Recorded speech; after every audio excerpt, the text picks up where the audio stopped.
Hey, hey, hey, hey, hey, hey, hey, on est revenu. On est allé faire un tour, puis on est revenu. Non. Euh, Complément d'information. Tantôt, on a parlé de JT Miller. Mathieu a dit il joue peut-être pour un contrat. J'ai dit non, il ne joue pas pour un contrat. Effectivement, il est signé jusqu'en 2022-2023 à 5 250 000 par année. C'est un super d'aubaine. En tout cas, s'il continue de performer comme c'est là. Ça fait que c'est ça. Ça fait le tour pour JT Miller. Cette semaine, tragédie dans le monde du sport. Un très grand joueur. Moi, c'est sûr que je suis moins basket, là, mais je me suis quand même informé puis j'ai lu un peu sur Kobe Bryant qui est décédé cette semaine d'un accident d'hélicoptère. Kobe Bryant, pour ceux qui ne le connaissent pas, aussi appelé le Black Mamba. Né le 23 août. Non, surnom qui s'était donné en 2003. C'est ce que tu as dit tantôt. C'est auto-nommé le Black Mamba. Pourquoi c'était...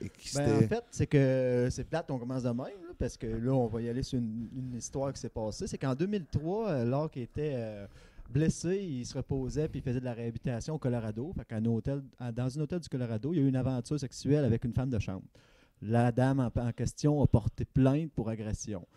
Il a avoué qu'il y a eu un contact physique, mais il n'y a jamais eu d'accusation. Ça s'est réglé hors cours. C'est ça. Ça s'est réglé hors cours. Kobe, souvent, les gens qui ont de l'argent, puis tout. Là, fait que, d'après moi, c'était consentant, mais que la personne a essayé d'avoir des... Ouais, c'est ça. Elle a essayé de... Puis à partir de là, il a comme fait un trait sur une partie de sa carrière et s'est dit, je suis Black Mamba, puis je vais devenir le meilleur joueur. Je vais dépasser Michael Jordan, puis ainsi de suite. Excusez mon intervention, mais le Bamba, comment tu dis ça? Black Mamba. Mamba, comme la Mamba, la danse. Là. Je sais pas. Non, ça doit pas être contre la Mamba. Je vois pas le lien avec la fille de chambre, tout ça. Là. Mais non, mais je pense pas qu'il y a de lien avec la fille de chambre. Là. C'est juste c'est un serpent, Mamba. C'est Black Mamba noir. Le serpent doit être un serpent... c'est un rapport à ça. Là. OK. En tout cas. C'est le Mambo, je pense. Non, pas Mambo, non, pas faire. Là, c'est ça. C'est ça, la danse, OK. Non, je pense pas que c'est... Je pense plus que c'est en référence à une période de sa vie qui était peut-être un peu moins joyeuse, puis qu'il a eu à traverser. Puis Matt, il disait que il était un peu en confrontation aussi avec Shaquille, son coéquipier des Lakers à l'époque. Puis qu'à ce moment-là, tu disais qu'ils... ils ont eu des belles carrières. Ils ont eu une belle carrière ensemble aussi. Mais je sais que Kobe, ce que j'ai entendu dire, était une personne qui était fort de caractère. Hein? Je vais gagner, donnez-moi le ballon, je vais vous faire gagner. Puis ça a doute avec Shaquille. Mais tu disais qu'il y avait une confrontation à l'époque, puis quand il a traversé cette période-là un peu plus sombre avec sa blessure, puis quand il est revenu, puis qu'il s'est auto-surnommé le Black Mamba, c'est là qu'il avait décidé d'être le numéro 1 de l'équipe, d'assumer un rôle de premier plan. C'est ça, parce qu'il ne faut pas oublier que Kobe Bryant, c'était un choix de 15e ronde, drafté en 96 par les Hornets de Charlotte. Après ça, il a changé aux Lakers. Il a commencé en 96 à l'âge de 17 ans, ce qui n'était pas commun à l'époque parce que on s'entend que même tout sport confondu, commencer dans un sport professionnel à 17 ans, c'est extraordinaire. Hein? En plus, Kobe a été joueur de lycée ou école secondaire au Québec, au Canada, Québec, puis a tout de suite été drafté. N'a jamais passé par l'université. N'a jamais été passé par l'université ou autre. Donc, déjà là, sûrement qu'il y avait un peu... il se disait, garde, qu'est-ce que je suis capable de faire? Garde, qu'est-ce que je suis? Donc, donnez-moi la chance de me prouver. T'sais. Il n'a jamais joué pour aucune université. Il a passé pro tout de suite. C'est ça. Ah ouais? Saison modeste, la première, avec une moyenne de 7,6 points. Mais je veux dire, quand même, 17 ans, il n'a sûrement pas joué tous les matchs. Je pense qu'il était partant pour 10 des matchs des Lakers. À part ça, sinon, il était sur le banc et il se faisait rentrer durant le match. Oui. C'est bon, Matt, ce que tu apportes là. Je le connaissais pas sous cet angle-là. Je n'avais pas orienté mes recherches sous cet angle-là. Fait que, cool. Puis pour revenir à Black Mamba, là, c'est un serpent venimeux d'Afrique, surtout reconnu pour son agilité, Et autant dans les hauteurs, dans les arbres ou autres, OK. puis vit jusqu'à 20 ans. Drôle de parallèle parce que Kobe a eu une carrière de 20 ans avec les Lakers. Ah, Fait que, tu sais, c'est drôle de le dire de même, là, c'est assez ironique. Ouais, ça, de, mais de là vient l'inspiration. sans Benny. doute, sans doute. Peut-être que Black pour Mamba. lui, l'animal avait une inspiration significative. là. Ben oui, probablement. Hein? Mm. Fait que il s'identifiait aussi aux caractéristiques de l'animal. Bon, ben c'est cool, super complément d'information. Puis aussi, si je peux rajouter un petit quelque chose, c'est son père, qui était Joe Jelly Bean Bryant, c'est un joueur de basket aussi. Jelly Bean Bryant. Jelly c'est vrai, Bean, c'était son Jelly surnom. Bean. Hein, on aime tous les Jelly Beans. Joe Jelly Bean Bryant. Yes, sir. Nice, On a, c'est fort. ouais, fait qu'il a évolué pour les 76ers puis les Clippers avant de terminer sa carrière en Europe, en Italie et en France. Puis, tu sais, Kobe a évolué un peu aussi en Italie quand il était jeune. Ben, pas évolué, il a grandi là. Il est revenu pour le lycée faire ses études aussi. OK, ah ouais. Fait Ouais. qu'il y a Puis présentement, un son parcours de vie père, qui est intéressant. son père, présentement, est coach. Je ne sais pas dans quelle catégorie ou autre, mais il est coach encore. OK. Je pense qu'il a 65 ans. Ah ouais. Puis ce que j'ai entendu dire par les médias, c'est qu'il y avait un froid entre les deux puis qu'il était en train de se reprendre. Là. OK. Question sans doute monétaire ou autre. Là, tu sais. Ah ouais, non, j'ai pas Mm. j'ai rien lu là-dessus. Mais ça semblait être. Puis tu sais, pour ceux qui se demandent ce que représentait Kobe Bryant par rapport à son sport, j'ai lu une comparaison qui semblait intéressante, qui semblait faire l'unanimité aussi, c'est qu'on pouvait reconnaître en Kobe Bryant ce qui avait été au basket, ce que Crosby est au hockey. Ah, définitivement. C'est-à-dire, tu sais, un ambassadeur puis le joueur d'une génération, tu sais, parce que présentement, les joueurs qui évoluent dans la NBA, ben, c'est des joueurs qui ont grandi en regardant jouer Kobe Bryant. tu Ben, sais. tu sais, Kobe, il a évolué en arrivant. La grande vedette, c'était nul autre que le numéro 23, hein, Michael Jordan, Oui, qui est sans doute le mentor de ce sport, hein, lui qui a révolutionné avec le Air Jordan et tout ça. Mhm. Et puis, tout de suite après, lui, il a pris les rênes. Et LeBron James, qui est arrivé par la suite, a suivi les traces de Kobe Bryant. Hein. Exact. Savais-tu que Kobe Bryant, lorsque LeBron James était au lycée, il avait offert une paire de souliers parce que sans doute que LeBron était moins fortuné, mais qu'il avait déjà vu son potentiel. Hein. Fait que, juste avant son accident, le samedi soir, il avait porté une paire de souliers avec le numéro de Kobe, puis pour rendre hommage, ironiquement, il est décédé le lendemain, mais c'est quelque chose de spécial, pareil. Hein. Ouais. Comme un hommage à son joueur, à sa vedette, Ouais. juste avant l'écrasement d'hélicoptère. Hein, Tu sais, les C'est de la vie des coïncidences fois, là. des fois, puis le Ah. destin. C'est malade. Non, c'est cool, cette histoire-là. Je savais pas ça, Matt. Mm. Puis ben, on peut voir aussi que c'était quelqu'un de grande classe à la réaction que les joueurs ont eue suite à son décès. Tu sais, la Ligue était consternée. Le match des Lakers a même été annulé. Tu sais, les joueurs n'étaient pas capables de jouer. Puis je peux comprendre aussi l'impact que ça peut avoir, tu sais, sur un joueur, sur une ligue, qu'un grand comme lui s'éteigne, tu sais, subitement de même. Le gars se crache en hélicoptère. C'est une pas sans tragédie, rappeler, là, c'est pas une Bob, longue hein. maladie. C'est pas sans rappeler Bob. hein, paf. c'est Il y drôle. avait Le lendemain, il 41. n'est plus là. Non, C'est toujours ça aussi. Là. C'est inattendu. C'est dans un coup de pelle d'en Puis face. ce qui est triste aussi là-dedans, c'est que sa plus vieille fille de 13 ans était dans l'hélicoptère avec lui. Ouais. Il s'en allait à une pratique. Et puis, il y avait aussi des joueuses de l'équipe. Il y avait d'autres joueurs. Il y avait des coéquipières de sa Il y avait fille. des coachs aussi. Aussi, sans doute. C'est très triste. Mais ce qu'il faut retenir de Kobe, c'est son apport au sport, son apport au basket. Puis, il a apporté beaucoup, un leader. Il a en tout révolutionné son sport à son niveau dans ses années. Oui, il a amené le sport ailleurs de T'sais, par. LA et Kobe. Oui, c'est Ice Cube, je pense, qui disait que, puis là, je peux me tromper, sa citation, mais qu'en gros, Kobe Bryant, c'était la colle qui tenait LA ensemble. Ah oui. Oui, Ice Cube, j'ai vu qu'il avait dit ça. Puis, tu sais, on parle d'un gars de grande classe, là. Ben, le dernier tweet que Kobe a fait, c'était pour saluer le fait que LeBron ait battu son record. Ouais, Tu sais. en plein ça. Fait que je trouvais le gars s'éteint, tu vas voir son dernier tweet, puis il félicite le gars qui a battu son record en reconnaissant il amène le sport ailleurs.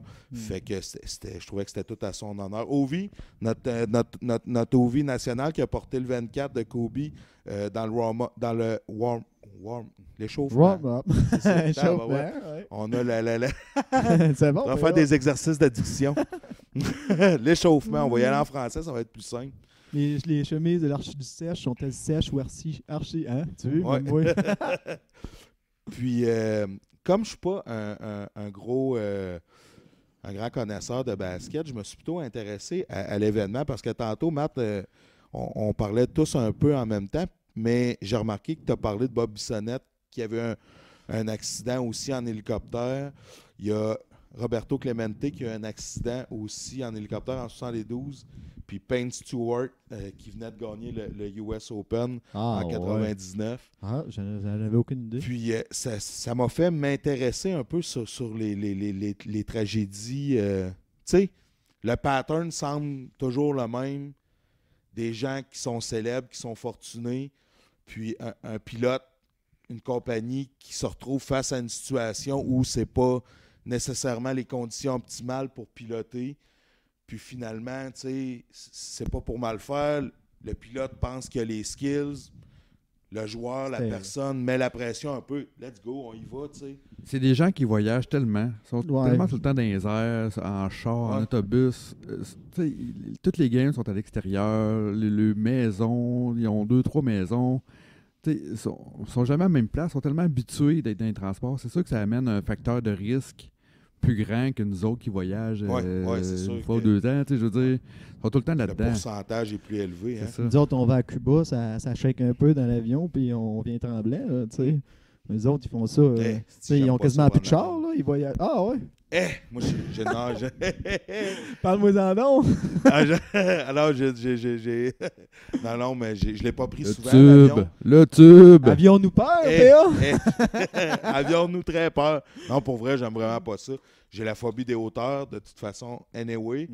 Puis l'avion, c'est comme jumeler les hauteurs au confinement. Tu sais, j'ai pris l'avion 3-4 fois, en tout cas, je sais pas. Quand je suis allé en Europe, je l'ai pris de...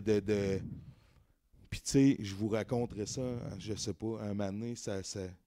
Première fois, on fait une parenthèse, on fait un beau tour. Quand je suis allé en Europe, je prends l'avion, tu sais, de Montréal, je suis hyper nerveux. Je suis avec Seul. Uber. Ah non, t'es parti avec Non, Uber. je vais rejoindre Uber. Non, Uber qui est déjà là-bas, tu sais, on se rejoint à Barcelone. Fait que je dois prendre un vol de Montréal Seul. à Londres. Il y avait Marie-Chantal Fortin avec moi. Puis, mais elle non plus, la première fois qu'elle prend l'avion, elle me suit, tu sais. Je suis en charge, je me suis occupé pour... j'essaie de gérer mon anxiété, fait que j'exerce le plus de contrôle possible sur mon environnement. Hubert m'a coaché, mais ça va pas bien. Là. On décolle de Montréal. On est obligé de revirer de bord. On est obligé de Plein B dit que je dois rapprocher mon micro. On est obligé de retourner de bord. Puis quand je demande à l'agent de bord qui est là, qui, je m'en rappelle, s'appelle Pablo, je dis, il se passe quoi là? Il dit, il n'y a rien là. C'est comme si le check engine t'a allumé sur ton char. Hein? J'ai dit, Pablo, le check engine. J'ai dit, gars, il n'y a rien là. Parque ça sur le On bord. vire de bord, sérieux. Parque ça sur le bord. C'était Zoomfly, la compagnie d'aviation n'existe même plus, je pense. On vire de bord, on retourne à l'aéroport, on attend parce qu'on doit attendre un avion de Toronto. Je capote ma vie, j'en reviens pas, je veux pas revivre ça, je dois remonter. Je suis même pas parti de Montréal. Il me reste genre 8-9 heures de vol. C'est l'enfer. Fait que non, ça n'a pas été une super belle expérience. Le vol s'est bien déroulé. Je suis arrivé à Londres en retard parce que ça avait tellement été long. J'ai manqué mon vol pour... Je m'en allais à Barcelone, en Espagne. J'ai manqué mon vol. Je capotais ma vie. J'ai été obligé de coucher à l'aéroport, prendre un autre vol. J'avais 21 ans. La vie me rentrait dedans à grands coups de pied dans le cul. C'était l'enfer. Qu'est-ce que je fais ici? Hein? Oui, fin de la parenthèse. L'avion, non, j'ai pas aimé ça. Puis je l'ai repris après ça pour aller dans le sud. Ça a bien été. Doc Picard, à l'époque, ici à Saint-Fer, m'avait prescrit des activants. Il avait dit, PA, j'en prends 2.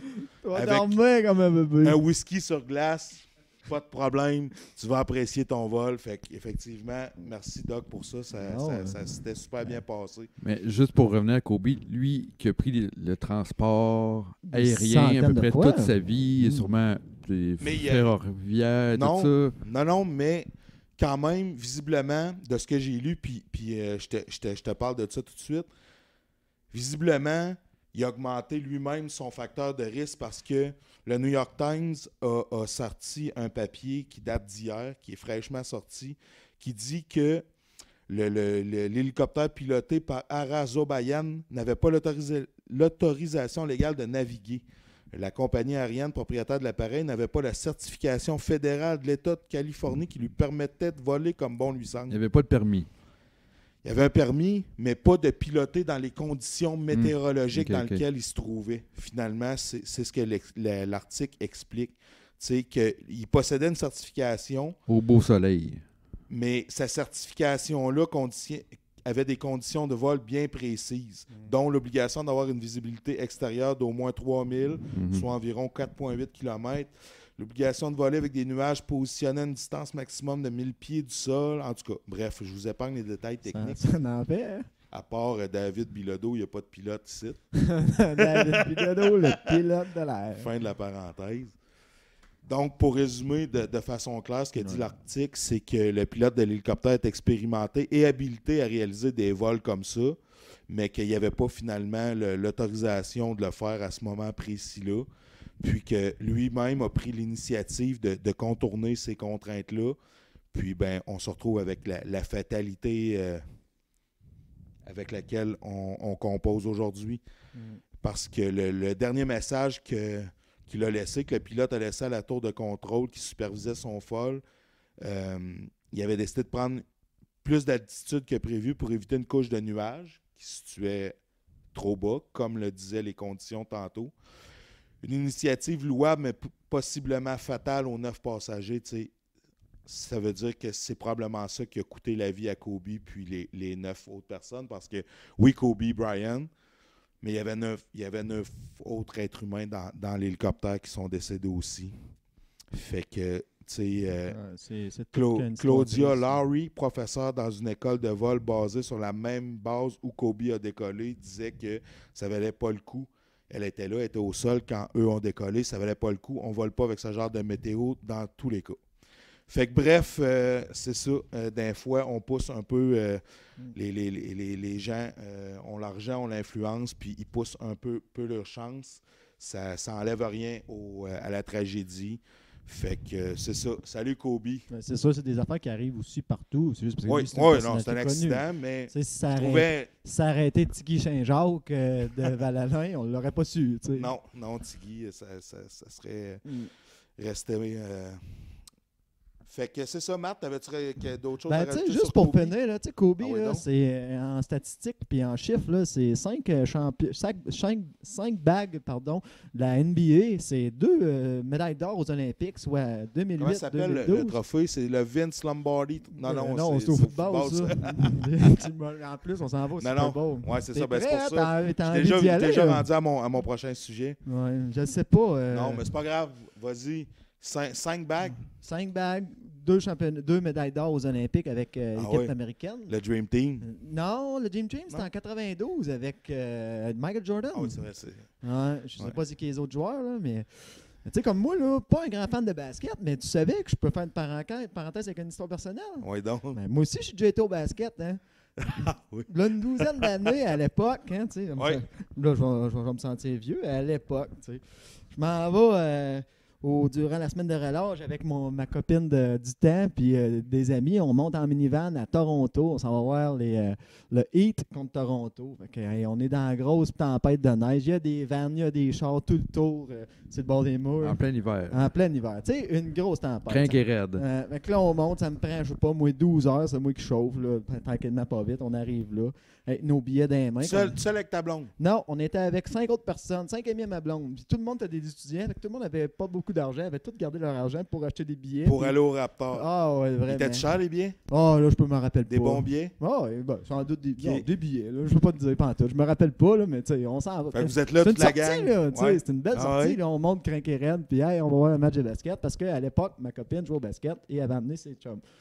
Et puis, on arrive là, puis ouais, on vient du Québec, on est toute la game de basket. Le gars à la gate, à l'entrée, nous regarde avec un air.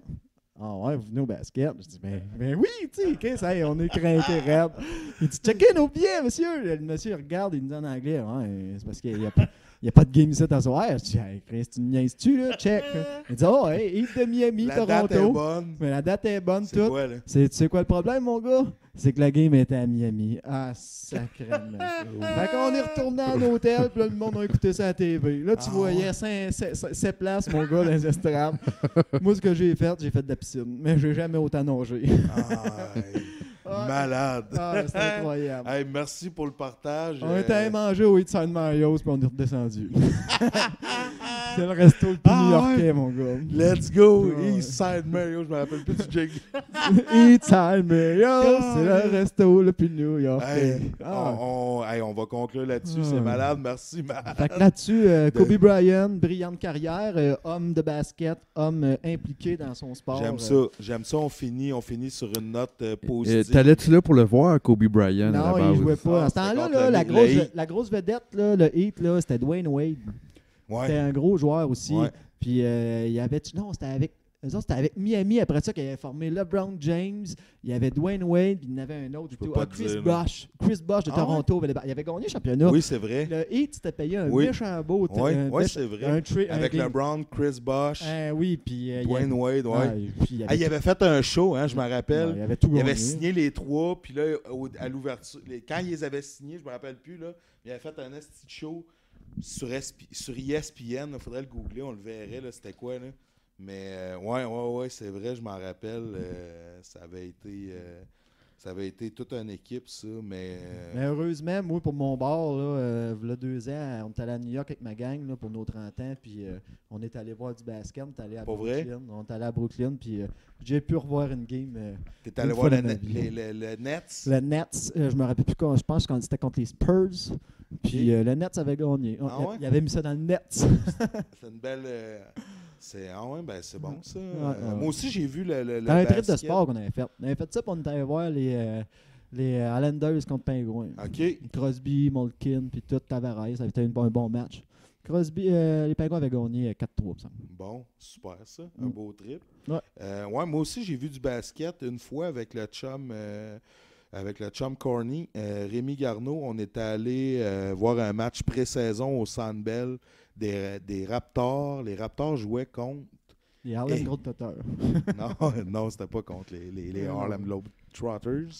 C'était Les- contre... je me rappelle plus. En tout cas, c'était pas grave, mais j'avais bien apprécié tout l'aspect divertissement du basket. Les cheerleaders étaient fantastiques. La mascotte des Raptors était malade. Le DJ, puis tout, c'était super convivial, c'était sympathique. Ouais, j'avais trouvé ça, C'est ça un cool sport, comme c'est un sport, ça a divertissement. le temps de jaser aussi. tu Oui. sais. C'est pas comme le hockey qui se passe. Tu sais, il y a gros des pauses, ça arrête, ça jase, l'ambiance, les partisans puis tout. Là, c'est le fun à voir. On avait eu une belle soirée. Salut Rémi. J'ai fait plusieurs petits trips de Corny. sport de même avec le Corn. Mm. Fait que salut Rémi. Toi, Je t'es un joueur de pensais pas, deuxième but, ça, pour le Team Oui, Saint-Fer. notre joueur de deuxième but. Fait que moi, ça ferait le tour sur le décès de Kobe, puis notre petit partage personnel sur le basket. J'espère que les gens ont apprécié nos histoires. Excellent. Merci, Matt. Yes.